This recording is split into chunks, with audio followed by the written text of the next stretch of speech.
Olá! Como o Espiritismo nos ajuda a entender o mundo de hoje? É isso que o nosso programa se propõe a responder, a esclarecer, conversando sempre com estudiosos do Espiritismo. E o tema do nosso programa de hoje é Direitos da Mulher como Direitos Humanos. Prepare-se, Entre Dois Mundos está começando agora.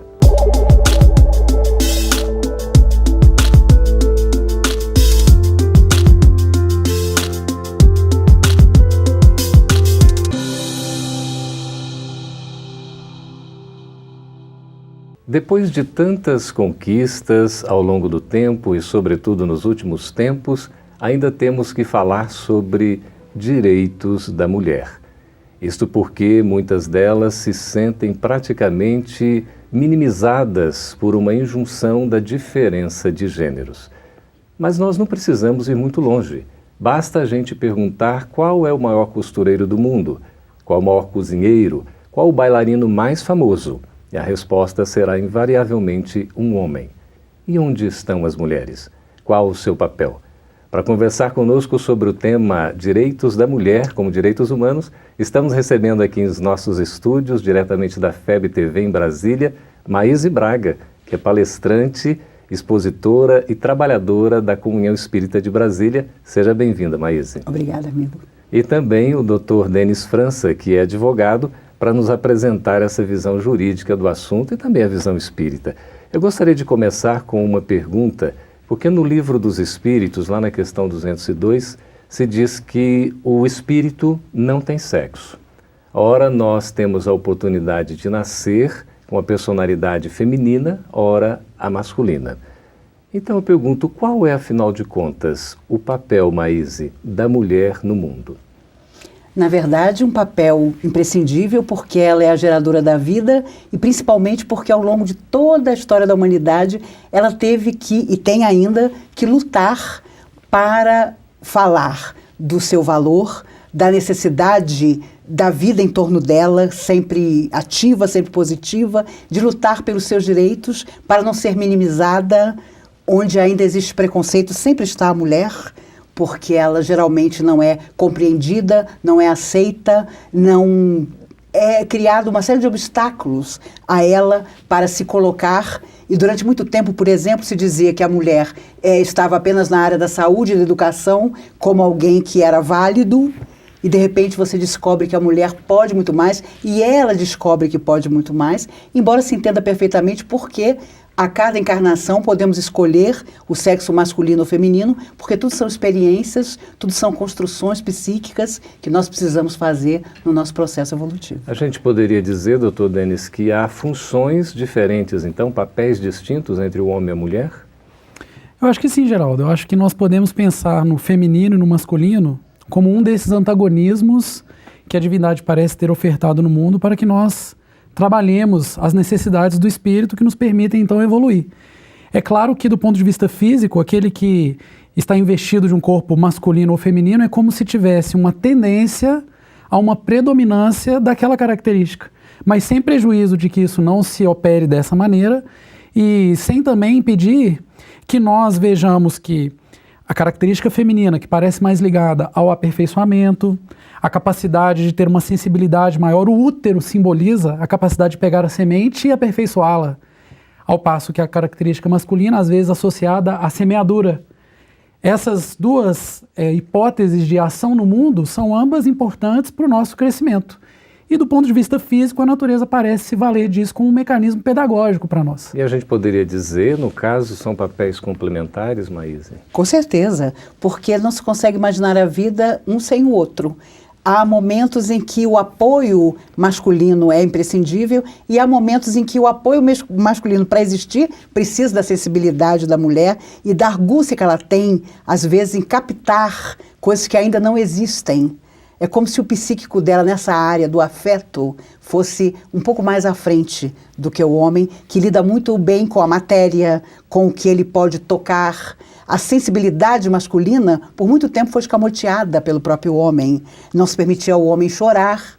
Até que a própria medicina disse, o homem que não chora infarta. Aí foi um tal de homem chorando porque não queria infartar. Mas hoje é claro que os sentimentos precisam ser expostos, no sentido sempre do equilíbrio, obviamente, tanto para o homem como para a mulher. E a mulher sempre simbolizou isso. Muitas vezes eu escutei de homens, o último argumento da mulher é o choro. O que é um absurdo, mas se colocou muitas vezes, né? Quando a mulher chora, ela está usando seu último recurso para atingir o coração de um homem. Então, Maíse e Dr. Denis, essa questão da sensibilidade feminina, da mulher como mãe, a intuição que a mulher tem, a gente poderia dizer que a mulher representa o sexo frágil? Acho que de jeito nenhum. Eu não diria isso em nenhuma condição, ainda mais ao lado aqui da Maísa, né? Mas eu penso que, na verdade, isso que a gente chama de fragilidade não passa de uma capacidade de se expor às necessidades do espírito, da alma. É sensibilidade. Então eu acho que, muitas vezes, o homem ele criou essa carapuça ao longo dos séculos, mas porque quer se defender daquilo que não tem condição de lidar com naturalidade. E o que nós vivemos? Nós vivemos um tempo, na linha do que a Maísa já comentou, em que tudo vai sendo aflorado para que todos possam viver. Então acabou essa coisa de que o homem não pode chorar ou que a mulher não pode desempenhar determinados papéis. Pelo contrário, estamos aí todos com essas atividades disponíveis para que possamos nos desenvolver. O homem também é sensível. Sem dúvida nenhuma. E você veja que há coisas que são até práticas e que passaram a ser incorporadas à vida. Se você for conversar com pessoas responsáveis por entregas de casa populares, você verá que eles sempre colocam em nome da mulher a casa que está sendo recebida pela família. E já conversei com pessoas responsáveis por esse trabalho e eles dizem que a mulher nunca vai embora, nunca vende o imóvel. Às vezes, quando colocado em nome do homem, às vezes, quando colocado em nome do homem, o homem resolve que ele vai se desfazer daquele lar, que ele vai se desfazer daquela casa, vai colocar o dinheiro em outra situação. A mulher nunca, porque ela é a mãe, ela pensa nos filhos, ela pensa que aquele é o lugar onde ela vai formar a casa dela, ela tem cuidado, ela tem carinho. Então veja que até na vida prática, na matéria mesmo, a preocupação de profissionais é que quando a casa é doada à família, esteja no nome da mulher, porque a mulher nunca vai embora. Daria uma estabilidade maior. Sem dúvida nenhuma. Agora nós estamos vivendo assim um período curioso, não é? Em pleno século XXI, temos ainda tanto machismo, sociedades que praticamente embotam a manifestação feminina. A mulher não tem direito ao trabalho, à informação, é uma coisa impressionante. Como é que a gente pode entender, né, nós vivendo no século XXI, em que sociedades da nossa terra ainda impõem tantas injunções à mulher? Eu acho que a sociedade ela vai evoluindo graças ao que é deixado aqui por espíritos que estão acima, à frente. E isso muitas vezes vai sendo incorporado pelo direito, por exemplo. Quando nós pensamos nas declarações de direito que a humanidade já experimentou, elas trouxeram muito desse ganho para nós. Agora, isso não faz com que todos os espíritos se modifiquem e queiram espontaneamente cumprir aquelas regras. Eu sempre digo para os alunos dos cursos jurídicos, alguma coisa mais ou menos assim, o direito só vai onde nós não queremos cumprir o que é correto espontaneamente. Não existe lei que nos obrigue a respirar. No entanto, estamos todos aqui respirando. Então, aos poucos, eu acho que é uma luta dialética em que o direito puxa de um lado, não só o direito, a religião, a moral, nos mostrando o caminho de como devemos nos comportar para respeitar os direitos alheios e crescer, e, ao mesmo tempo, os espíritos encarnados estão ainda recalcitrantes, tentando não cumprir aquilo tudo, e nós vamos encontrar ainda cada vez mais ilhas, para que no futuro tenhamos, se Deus quiser, um equilíbrio nesse ponto. Certo. Doutor Denis, mas nós vamos chamar um breve intervalo, mas gostaríamos já de deixar uma questão para nós irmos pensando. Hoje a família está bastante diversificada, alterada. Até que ponto a mulher tem influência nesse sentido? Com a busca de uma liberdade maior, da saída para o trabalho, até que ponto a mulher é ou não responsável? Fique conosco, a gente volta daqui a pouquinho.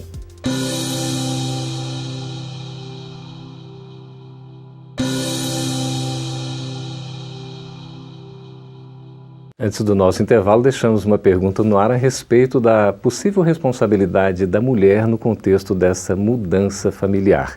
Maíse e Dr. Denis, a gente pode dizer que a mulher teve uma influência muito grande nessa alteração da estrutura familiar, porque hoje a família não é a mesma, aquela tradicional que a gente tinha de algumas décadas atrás. Agora nós temos a mulher muito mais, digamos assim, livre, muito mais atuante, inclusive no mercado de trabalho. Até que ponto esse papel da mulher se alterou e a responsabilidade que ela tem diante desse contexto que a gente está vivendo? Eu acho que é preciso cuidado para não deixar à mulher a responsabilidade de que a família ficou pirada depois que ela foi trabalhar fora. Porque a verdade é que essa é uma luta de muito tempo. Eu acho que a mulher foi sempre tão inteligente que observe que enquanto tudo se passava dentro de casa, ela era a rainha do lar. Se nascia em casa, se casava em casa, se morria em casa, se era velado em casa. Quando ela percebeu que as coisas já não aconteciam mais dentro de casa, que se nascia fora, se casava fora, se morria no hospital, se velado no cemitério, ela foi atrás do papel que continuava a ser dela, mas que ela devia fazer avançar.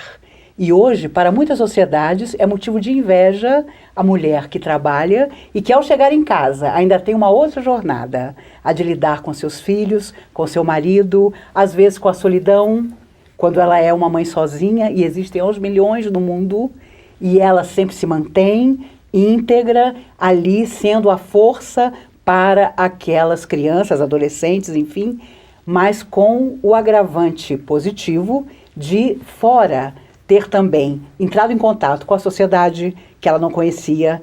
A mulher da década de 20, de 30, era uma desonra trabalhar. Era para pessoas coitadas, necessitadas e altamente sofredoras. Depois não. Depois percebeu-se o valor que o trabalho tinha para a mulher e o quanto ela era valorosa no trabalho. A Segunda Grande Guerra fez muito bem a mulher, porque os homens foram para a guerra no mundo inteiro e as mulheres foram para as fábricas. E quando os homens voltaram, elas disseram: quem não vai mais sair daqui sou eu. Estão trabalhando fora e fazendo essa verdadeira revolução. Até que ponto, doutor Denis, sobre isso que a Maíse falou, a gente poderia dizer que a mulher hoje conquista um espaço muito mais abrangente, até disputando com o homem, talvez um espaço de mercado que lhe pertenceu, entre aspas, ao longo do tempo, e agora ela, com todo o direito, poderíamos dizer isso, está lutando, está conquistando? Eu acho que a situação atual caminha para uma percepção de que muito da diferença que se estabeleceu ao longo dos séculos entre o homem e mulher ou era decorrente de uma conveniência, de uma convenção social, ou de uma opressão que era facilitada pelo domínio da força. E à medida que a sociedade evolui e as oportunidades surgiram, né, foi possível que se percebesse que a mulher ela é completamente capacitada para ocupar esses espaços, e muitos deles, né, a Maíse comentou, aqui eu não vou sair daqui mais. Eu acho que em alguns momentos as pessoas perceberam, é muito melhor ter uma mulher aqui nessa função, porque ela consegue desempenhá-la muito melhor. A gente pode dizer que a mulher é mais competente que o homem? Eu acho que varia de pessoa para pessoa e cada pessoa tem suas habilidades. É natural que as mulheres tenham mais frequentemente habilidade mais desenvolvida para determinadas atividades que combinam com aquelas características delas e o homem também, né, por sua vez. Mas eu acho que o importante hoje é a gente perceber o quê? O espírito como um ser emancipado que pode conquistar, que pode semear, que pode se iluminar, que pode conquistar esse espaço e estabelecer-se numa convivência que é necessariamente harmônica. Estamos caminhando, a duras penas é verdade, mas para isso. Mas é por isso que ora a gente então reencarna, digamos assim, na condição, não é, feminina, ora na condição masculina? Eu acredito que sim, e até porque a mulher, quando foi para o mercado de trabalho, e até hoje acontece isso, ela não só ganha menos do que o homem, o que é um absurdo, mas é patente. Continua Atrizes de acontecendo. Hollywood dizem recentemente, por que nós ganhamos menos se a bilheteria, muitas vezes, que nós atraímos é até maior do que a do homem? Como ainda existe essa cultura no mundo inteiro, inclusive nos mundos considerados altamente esclarecidos ou intelectualizados. É uma cultura machista? Ainda, sem dúvida nenhuma. E a mulher, no fundo, se destaca porque ela sabe que ela vem dessa cultura e que ela vai ser muito mais cobrada do que o homem. Então ela aparece no mercado de trabalho mostrando uma competência de colocar um prego no lugar mais aperfeiçoado do que o homem. Porque ela sabe que a visão para ela será mais rigorosa. Tem uma cobrança maior. Mas não tenha dúvida disso. Interessante isso. Aí a gente acaba vivendo um conflito nesse sentido. Por exemplo, a mulher também querendo se colocar de tal forma numa competência que de fato ela tem e às vezes até uma competição com o homem no serviço que é feito. Quando entra nesse aspecto, eu acho que tem um lado positivo de nos impulsionar ao aprimoramento, mas tem também efeitos colaterais. Até voltando àquilo que você havia perguntado no começo do bloco, né, sobre o papel disso na organização da família. Acho que não é, como a Maís comentou, algo da mulher, uma responsabilidade da mulher. Mas à medida em que nós vivemos um rearranjo dos papéis sociais, é natural que haja desequilíbrios. Só que o desequilíbrio é o melhor mecanismo para nos conduzir ao equilíbrio de novo. É como se fosse uma equação química em que você tira algo de um lado e você vai ter que equilibrar. Será que era equilibrado uma maneira em que a mulher era exclusivamente responsável por diversos aspectos do funcionamento da família, sendo nublada, sendo impedida, impossibilitada de viver a sua essência, a sua realidade, construir também? Parece que não. Então acho que o caminho, mais uma vez, de buscar esse equilíbrio pede, né, que nós vivamos essa dicotomia, esse rearranjo, e a cobrança excessiva pode ser negativa para a mulher, como também o apagamento da mulher não é positivo para o mundo. Então vamos, sem dúvida, construir uma nova ordem, como já estamos fazendo. E diante desse contexto todo de sociedades machistas em que a gente ainda vive, as injunções impostas à própria condição feminina, a gente poderia dizer, Maíse, que o espírito evolui mais quando encarnado como mulher? Eu acho que depende da própria opção dele, da escolha que ele faça. Às vezes, como mulher, você se endivida mais porque você vai contra determinadas características importantes para o seu processo de evolução.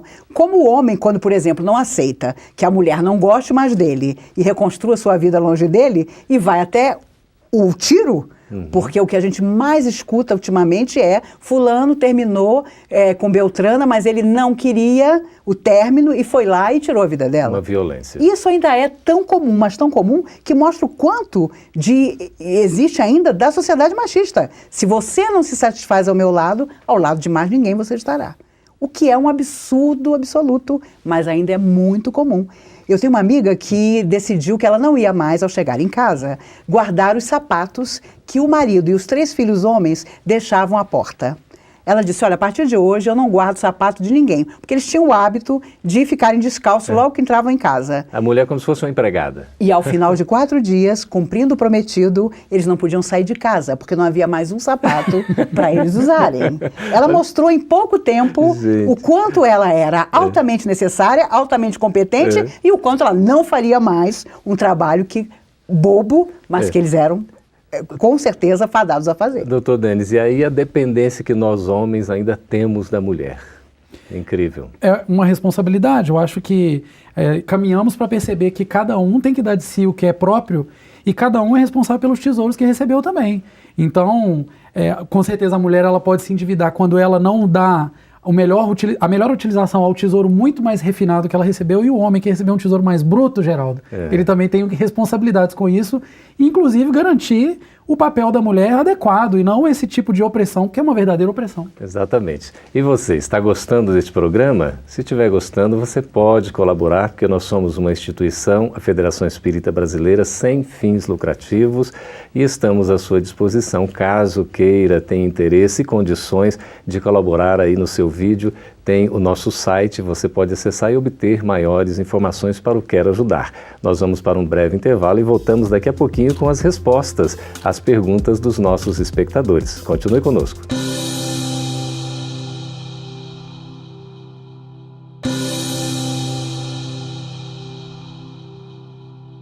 Estamos de volta agora para responder as perguntas dos nossos espectadores. Maíse e Dr. Denis, aqui é a Thaís Pacheco de Brasília, no Distrito Federal, que nos pergunta a respeito dessa submissão que a mulher tem até culturalmente ao longo da história toda, a educação que é feita por parte das famílias, e ela então pergunta como o Espiritismo pode ajudar a mulher a encontrar uma força interior para se enfrentar essa questão e poder ser livre e feliz. E aí? Eu acho que o doutrina espírita nos ensina que tudo está dentro de nós e que nós somos senhores do nosso destino. Ainda que as pessoas nos digam quanto somos incompetentes, inábeis, há algo em nós que vai construir exatamente uma história contrária e principalmente com a preocupação de não passar àqueles que são nossos tutelados, filhos ou filhas, a mesma cultura de que a mulher vive dependendo do bom humor do homem, do que o homem pretende, do que é conveniente para ele. Ela mostrará sempre que é uma alma eterna, livre, mas também para dentro do equilíbrio e da sua convicção mais profunda, perceber o quanto ela pode construir em beleza, em afetividade e principalmente ensinando e fazendo da própria vida um recurso sempre frequente de enfrentamento positivo, de beleza, de vamos juntos, lado a lado, seja qual for a situação de nossa vida, em busca dessa vitória que é a harmonia em família. Aqui a Mônica Silva, de Belo Horizonte, Minas Gerais, pergunta o seguinte, doutor Denis: o Espiritismo acha que é normal a mulher ficar em casa e o homem ir trabalhar? A inversão de papéis está prevista na evolução da Terra? Nas cidades espirituais, a mulher continua submissa ao homem? Como é que é isso? Eu penso que não, não é natural. O natural é que nós nos organizemos de acordo com as nossas necessidades. É altamente possível que em determinadas famílias, em determinados contextos, essa seja uma solução. Mas uma coisa é isso acontecer por um mecanismo de opressão, outra coisa é isso acontecer porque é algo que é quisto por aquelas almas. Hoje nós temos muita facilidade para nos envergonharmos da escravidão. Eu acho que daqui a algumas décadas ou séculos vamos nos envergonhar de termos obrigado as mulheres a vivenciarem determinados papéis. Mas o fato de nos envergonharmos da escravidão não faz com que nós não reconheçamos que há várias oportunidades em que é uma grande honra servir. Então tudo depende de como se é colocado naquela situação. Como uma opressão, como uma obrigação, sem dúvida não é algo que possa ser apoiado pelo Evangelho de Jesus. Mas como algo em que o contexto pede, que o amor aperfeiçoa, pode ser uma ótima alternativa. Ok, a Camila Nóbrega, de São Paulo, Maíse, pergunta o seguinte: a inserção da mulher no mercado de trabalho estava prevista pela espiritualidade? Como isso afeta a evolução da Terra? Acho que de forma muito positiva, mas eu acredito que haja sim uma preparação na própria espiritualidade de mulheres que estão voltando desde a década de 40, 50, logo após o fim da Segunda Guerra Mundial, já sabedoras de que exerceriam no mundo um novo papel. Nós falamos en passant de sociedades oprimidas, onde as mulheres são oprimidas, mas elas estão indo à rua, mesmo debaixo de burcas, para protestar. Então já existe uma geração em todo o mundo que foi ao estudo, que teve a oportunidade de estudar e que, percebendo no estudo a sua capacidade e os seus direitos vilipendiados, está de todas as formas avançando e lutando para que aqueles que vierem depois, com certeza até almas mais preparadas do que as que existem hoje na Terra, possam ter com tranquilidade os seus direitos mais do que fundamentados, sem o rigor de precisar lutar por eles. E o Flávio Bertani, doutor Denis, pergunta que ele é de Porto Alegre. Qual a origem da desvalorização da mulher na história e se isso teria alguma relação em propositalmente gerar uma desesperança e desmotivação das capacidades da energia feminina? Eu penso que, historicamente, a mulher sempre sofreu uma opressão maior pela questão da força física. Isso é algo que está impresso na natureza e que são duas faces de uma mesma moeda. A maior sensibilidade, a capacidade de aperfeiçoar, que nós já comentamos aqui que a mulher tem, por outro lado, dá a ela essa característica. Num contexto social em que essa força física, essa capacidade de semear, né, essa coisa que é mais masculina, e não do homem, mas masculina, predominava, foi natural que a mulher sofresse essa opressão. Mas a humanidade se desenvolveu e permitiu que viesse à tona a realidade do espírito, porque a mulher, antes de ser mulher, ela é espírito. E sendo espírito, ela é dotada das mesmas faculdades que notabilizam o homem, que antes de ser homem também é apenas espírito. Então eu acho que é natural que isso tenha acontecido, mas a evolução da sociedade nos impede de permanecer com esse tipo de organização social. Doutor Denis e Maíse, é natural a evolução, mas a injustiça nunca foi natural e nunca será, concordam? Verdade, de maneira nenhuma. Não, por favor, Maíse. É verdade. Inclusive, eu acho que tem uma imagem quase engraçada, que vem da época da Idade da Pedra, em que o homem pegou uma mulher que ele queria pelos cabelos e saiu carregando. Ela, obviamente, devia ter levantado e dito, peraí, né? Mas, quando encarou um mamute e viu que um grupo de homens se juntava para matá-lo e que ela devia ficar convenientemente na caverna para cortar o mamute e fazer dele comida, ela encontrou um papel que ancestralmente deve estar dentro de cada um de nós mulheres. Acontece que hoje a briga é diferente. Hoje a mulher diz, peraí, isso não é para mim. isso não me faz feliz, isso não me faz bondosa, isso não tira de mim o melhor que eu tenho a oferecer. E por isso as relações hoje estão transformadas e estão se transformando à custa, geralmente, da mulher, porque é ela que busca, né, essas indagações e faz também o homem pensar. E aqui é a Paloma Barquini de Brasília perguntando o seguinte: as mulheres foram para o mercado de trabalho, mas não largaram as obrigações domésticas, o que faz com que elas tenham muito mais funções do que o homem ao trabalhar dentro e fora da casa. Isso é uma realidade. Isso é normal em um planeta em transição evolutiva? As coisas vão mudar no mundo de regeneração? E se acabar em depressão por causa disso, o que fazer, doutor Denis? Geraldo, mas eu acho que no futuro nos envergonharemos disso também. Não me parece justo que a mulher tenha que arcar com uma carga superior dentro de uma comunidade o lar, que é realmente algo para ser comum, dividido. Mas é parte dessas dicotomias, desses enfrentamentos que nós vivemos até que nos aperfeiçoemos. Mas penso que no futuro ainda nos envergonharemos mais de termos vivido assim. Mas faz parte, é assim que a humanidade evolui. Então, por enquanto, aqueles homens que estiverem assistindo aí, quiserem aproveitar para assumir um pouco mais das tarefas domésticas, porque certamente vão ajudar para que a mulher perceba que ela não é instrumento da casa, mas ela é um fim em si mesmo, a existência dela, a felicidade dela, claro. A gente jamais vai poder dizer mais que atrás de um grande homem sempre há uma grande mulher. E por que atrás, não é mesmo? Sempre lado a lado, de preferência até uns passos à frente, dizendo, vem comigo, meu filho. Eu acho que esse é o verdadeiro papel. Eu tenho um amigo que casou-se na lua de mel, fez de manhã uma mesa de café da manhã maravilhosa, uma bandeja linda, com flores, com a comida maravilhosa, levou a esposa. Ela me contava, casada há quase 40 anos, que quando ela acordou e viu aquilo no colo dela, ela disse, meu Deus, encontrei o príncipe da minha vida. Ele, muito sutil, apontou para a bandeja e disse, a partir de amanhã é assim que eu quero. Olha só, que coisa maravilhosa. E aí ela percebeu que havia um problema sério, que ela tinha que inicialmente combater. Ele estava ensinando a ela como ela devia tratá-lo a partir do dia seguinte. Graças a Deus ela não acreditou nisso, por isso ela é feliz há quase 40 anos. Eu acho que nós temos que encontrar o nosso amor, principalmente por nós mesmos. Se nos amarmos, nos encontraremos sempre. Que coisa maravilhosa. A gente queria agradecer a presença do Dr. Denis França aqui, no nosso programa, Maíse também, a mulher realmente reconhecida no seu papel, na sua importância. Queríamos agradecer também a presença, a participação de todos vocês que nos escreveram. Podem acessar o nosso site aí no vídeo, entrando em contato com a FEB TV, fazendo a sua participação, a sua sugestão. Nós estamos à disposição, estamos encerrando aqui mais um programa Entre Dois Mundos. Muito obrigado pela audiência.